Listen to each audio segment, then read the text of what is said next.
As the Senate impeachment court prepares to resume a trial on Monday, the defense says it has now shifted its focus to Article 1, which deals with the alleged misuse of the Vice President's confidential funds. The defense also maintains it is ready to challenge the prosecution's evidence while continuing to oppose the request to subpoena the Vice President's financial records. Joining us over the phone is Attorney Michael Poa, spokesperson of the Vice President's Defense Team. Attorney Poa, magandang gabi. Si Lourdes Vera po. Thank you for joining us, sir. Sir Lloyd, magandang gabi rin po sa inyo at maraming salamat sa paanyaya sa inyong programa. Alright, sir. Okay. Sinabi niyo na po na handa na rin po kayo. Ano pong maaasahan po natin sa mangyayari sa Monday? Well, Sir Lord, sa Monday po kasi ang napag-usapan ay I think patuloy na tatalakayin yung request for issuance of subpoenas ng prosecution. So I think bibigyan ng panahon ng mga senador na magkaroon ng diskusyon ukol dyan. So yan ang inaasahan natin sa Lunes. And then pagdating ng Martes or Tuesday, I think that will be the time that the prosecution also will be presenting Director Matibag naman as their, I believe, last witness for Article 4. Opo. Attorney Poa, marami pong nabilib po sa inyong pagbibigay po ng argumento vis-a-vis Congressman Chel Jokno noong isang araw. At marami nagtatanong bakit hindi na lang daw kayo naging yung lead defense counsel. Ano naman po, nakakataba ng puso na may mga ganyang mga nagsasabi na kumbaga na-appreciate na ginawa nating argumento. But in the same manner, ako po naman ay talagang kailangan ko ipaabot ang aking paggalang kay Congressman Chel Jokno. Isa po talagang karangalan na siya yung maging opposing ko nung araw na yon dahil I really look up to him and I have the utmost respect for him. Ngayon, pangalawa naman po, dun sa katanungan nyo, well, that's a team decision naman po sa atin. Ako naman, I have also my other functions kasi, aside from, of course, doing the legal work, I also have to do the media work, yung pagiging spokesperson. So, and I think maswerte rin kami na si Attorney Sheila Sison ang aming naging lead. Tinawag niyo pong request doon sa financial records, a fishing expedition, sir. What leads you to believe that the prosecution will fail to establish a sufficient legal basis, sir? Okay, sa amin man po, sir, pasensya na kayo. I cannot talk about the merits kasi of our our position and of the case, but at least siguro I'll stick to what I already stated kasi yun naman ay not televised na, Yeah. And that's not going to sway any public opinion any further. But sa atin naman, nilagay lang natin doon, gusto lang natin ilarawan at ipakita sa ating mga senator judges kung ano yung nangyari when the impeachment complaints were initiated. At gusto nating mapakita na nung una ay walang nakakalakip na mga ebidensya man lang to support yung mga accusations. At nagkaroon nga sa pananaw namin, of course with all due respect to the prosecution because I'm sure they will have a different view, sa pananaw lang po namin ay nagkaroon ng fishing expedition at the committee level. So yun lang po ang gusto namin ilahad at syempre sa atin, pag ganyan po na fishing expedition, that really violates due process. But more than that, in-illustrate din po natin yung mga batas, mga various laws covering yung mga dokumentong hinihingi para po maipakita kung bakit kami tumututol. Hindi naman kami tumututol dahil takot kami or anuman sa mga dokumentong ito. Tinutukoy lang namin na mismong mga batas kasi, merong mga safeguards at hindi lang safeguards, in fact, prohibitions on disclosure of these documents.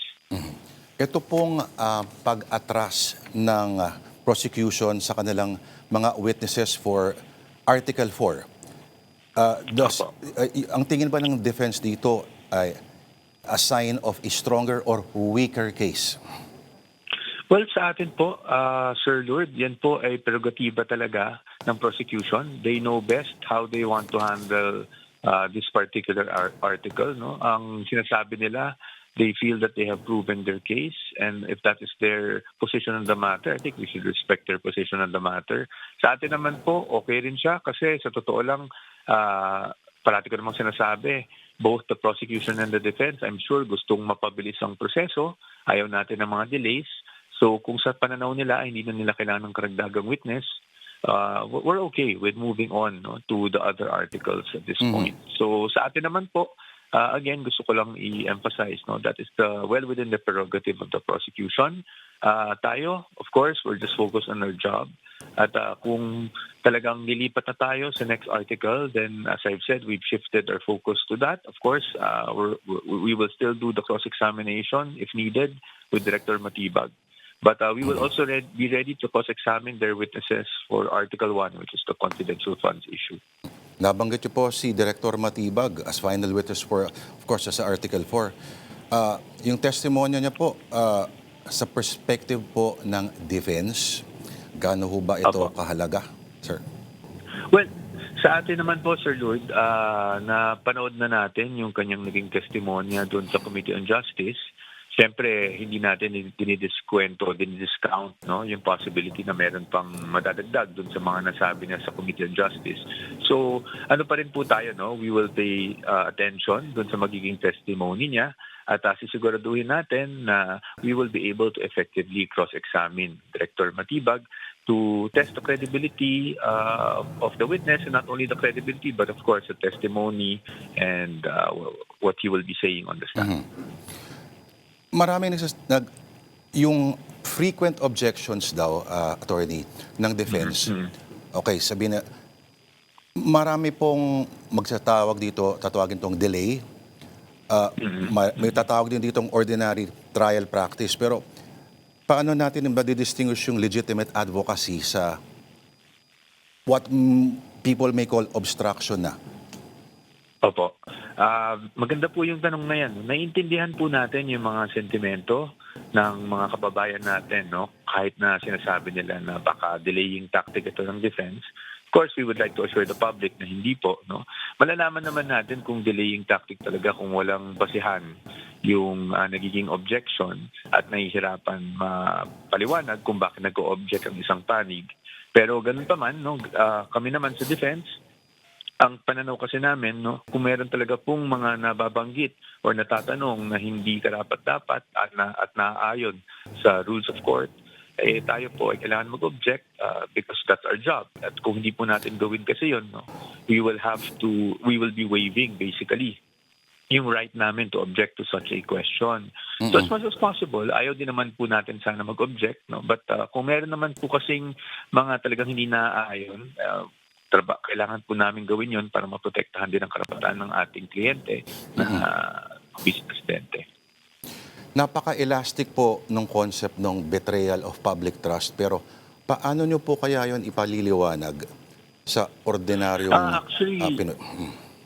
Actually, tama po kayo, no? Talagang, kumbaga, siya yung catch-all phrase almost, hindi ba? Pagdating sa mga impeachable offenses. So, it's really broad, no?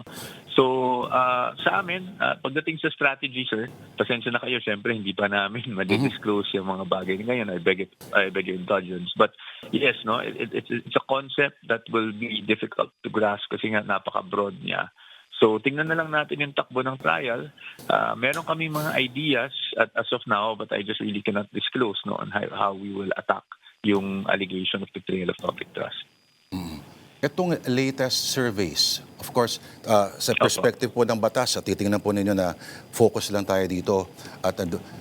Pero at the same time, inevitable po na hindi ma-impluensyahan. Pero may recent surveys po na nagpapakita na tumaas po ang ratings po ng Vice President. Ay, sabi po ng SWS, no? How does this in any way affect your case? Well, sa defense naman po, it doesn't, no? But of course, I'm sure it's a welcome development na para sa Vice President. Kahit anong batikos ang ibato sa kanya, ay talagang andyan pa rin yung tiwala na nagagampanan niya yung trabaho niya para sa ating mga kababayan, no? But for the defense naman po sa atin, regardless of all these surveys, since may mga aligasyon, trabaho po ng depensa, aligasyon na yun. But let's remind the public na ang burden of proof kasi ay nasa prosecution, no? So they have to discharge that burden of proof.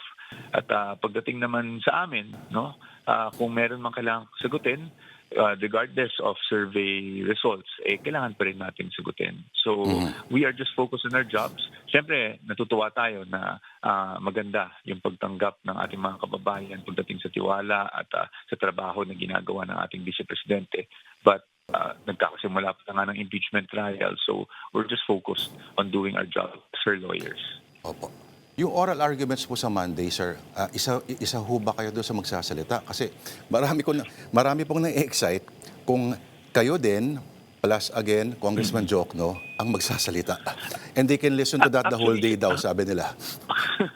Salamat po. Maraming salamat po ulit sa ating mga kababayan. But actually, yung sa Monday, I think it will just be questions coming from I don't know kung coming from the senators or magkakaroon ng mga maglalahad ng kanilang posisyon on the matter. So we are prepared for anything. Pero yun po ay magiging continuation naman ng naging oral arguments. So marahil kaming dalawa pa rin po ni Representative Diokno ang tatayo. It will depend kung ano yung takbo ng discussions. But I think from what I understood doon sa huling naging sesyon, yun po ang purpose ng Monday para po kung merong mga matters that the senators would need to clarify, may masasagot po ng dalawang panig. Ang defense po is expected to present evidence, witnesses. Yes. Sa latter part pa ng hearing po, no? Ito ba sa pananaw ninyo, from a strategic point of view, attorney, lugi ba kayo rito or swerte kayo because it will give you time na mas mag-prepare pa or mahuhuli na ba kayo sa korte ng public opinion? I have to be very honest with you, sir. No? Yung lugi o hindi namin napag-uusapan yan because we were prepared to do either way. But of course, we're very conscious nga dun sa korte ng public opinion. No? Dahil syempre, sa ngayon, ang naririnig pa lang ay yung side ng prosecution. Kaya parati nating pinapaalala sa ating mga kababayan, lalong-lalo na sa mga panayam natin na sa ngayon po, ganun po kasi talaga ang proseso na unang prosecution, pagpresenta ng kanilang mga ebidensya at hindi pa po naririnig yung kwento ng defense. So, yun lang po ang magagawa namin sa ngayon dahil sa ika nga, mahirap yung one side lang yung naririnig at sa ngayon, ang ginagawa namin para kahit papano ay maneutralize yung ganong issue sa public ay through our cross-examinations, ma-expose namin kung meron man kaming nakikitang questionable issue pagdating sa credibility or pagdating sa mga sinasabi ng witness. Ito naman, Attorney Powa, nautusan lang po ako itanong ito, no? May kumakalat po kasing video ngayon na nagpapakita na may kulay pula. Napakalalim po ng tanong na to. No? Yung ballpen ho ba ninyo ang nagkaroon ng depekto o nagdudugo talaga yung kamay ninyo? Hindi po. Na paper cut po ako noon, no? Dahil may mga papel na pinasa sa akin nung I think that was the rebuttal part, no? Post-it na paper cut po ako. Kaya sa totoo lang, yung na paper cut po. So, kaya yung daliri ko po talaga yung dumugo. Ayun. So, malinaw ang sagot ni Attorney Powa doon sa nagtatanong. Actually, hindi ko po napansin. Dahil, syempre, because of siguro, adrenaline rush na rin, no? Hindi ko po napansin. Napansin ko lang po yun after nung uminom ako ng tubig. Sabi ko, bakit parang may pula sa daliri ko? Napansin ko may paper cut nga po ako sa gilid. Yan yata yung tinatawag ng Vice President na bloodbath, Attorney Powa. Sana hindi na maulit kasi dahil medyo mahapdi din po talaga yung daliri ko after, no? But yun po, I just wanted to be truthful, no, sa ating mga kababayan. Siyempre, baka kung ano pang isipin, totoo po talaga na paper cut ako dahil dun sa mga papel na pinasa sa akin. Yan po ang huli na dapat na pagdanak ng dugo sa Senado. Maraming thank you po and happy weekend, sir. Maraming salamat po, Attorney Michael Powa. Happy weekend. Maraming salamat po for giving me the opportunity, Sir Duard. And it's great. I'm really happy able to finally meet you and talk to you po. Sana po magawa natin in person next time. Yes. All right. Thank you, sir. Maraming salamat po ang spokesperson Thank you, Sir Duard. ng defense team ng Vice President, Attorney Michael Powa.